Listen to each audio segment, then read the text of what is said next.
اور میں نے اپنی تند مزاجی پر کافی قابو کر لیا۔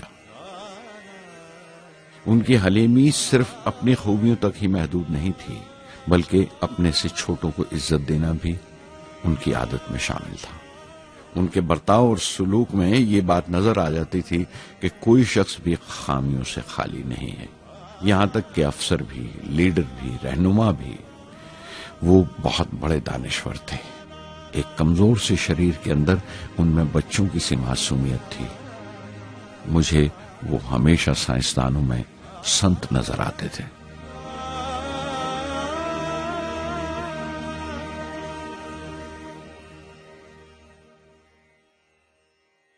پرتھوی کا کام اپنی تکمیل کو پہنچ رہا تھا جب ہم 1988 میں داخل ہوئے۔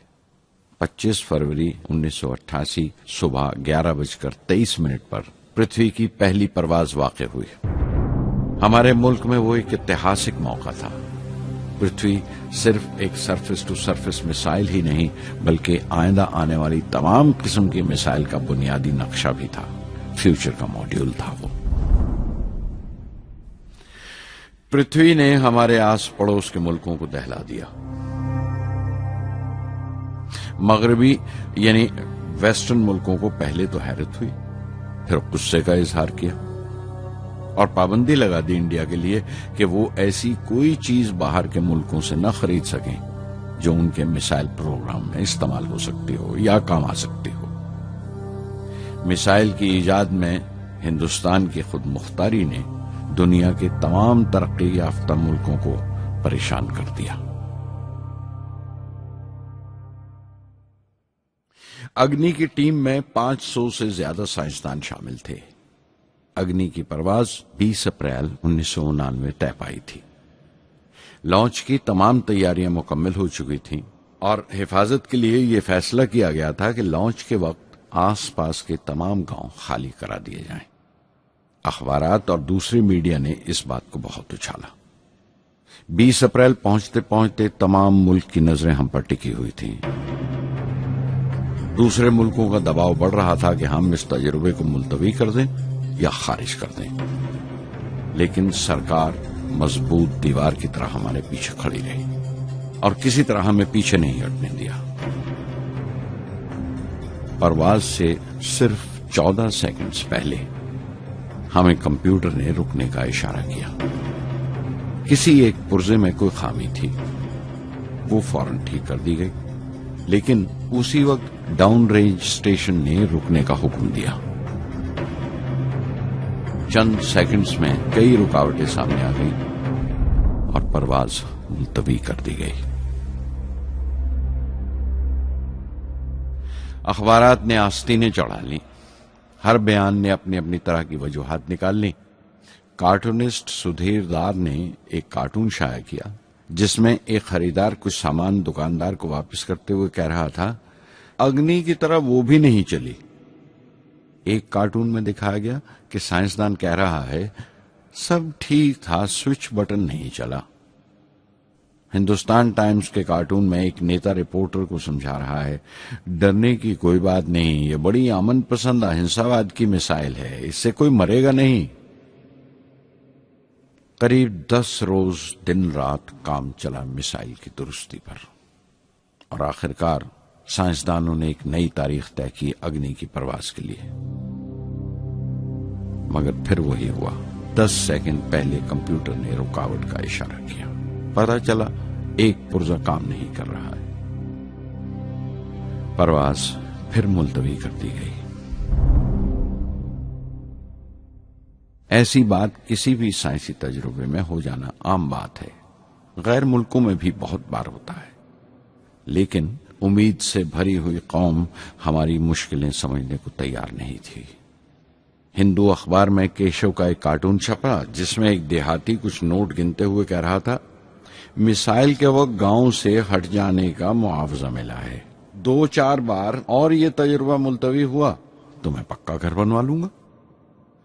امول بٹر والوں نے اپنے ہورڈنگ پر لکھا، اگنی کو ایندھن کے لیے ہمارے بٹر کی ضرورت ہے۔ اگنی کی مرمت کا کام جاری رہا۔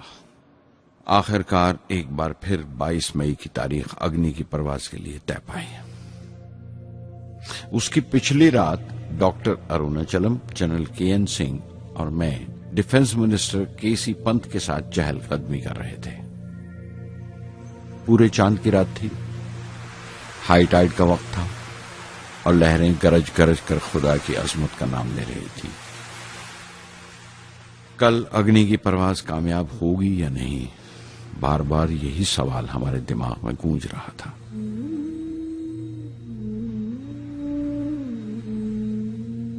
ڈیفنس منسٹر نے ایک لمبی خاموشی کو توڑتے ہوئے پوچھا، کلام، کل اگنی کی کامیابی منانے کے لیے کیا چاہتے ہو تم؟ میں کیا چاہتا تھا؟ کیا تھا جو نہیں تھا میرے پاس؟ اپنی خوشی کے اظہار کے لیے مجھے کیا کرنا چاہیے؟ اور اچانک مجھے جواب مل گیا، ہم 1,00,000 پیڑوں کی کونپلیں لگائیں گے، میں نے کہا، اور ان کے چہرے پر رونق آ گئی۔ تم اپنی اگنی کے لیے دھرتی ماں کا آشیرواد چاہتے ہو، بولے، کل یہی ہوگا۔ انہوں نے پیشن گوئی کی۔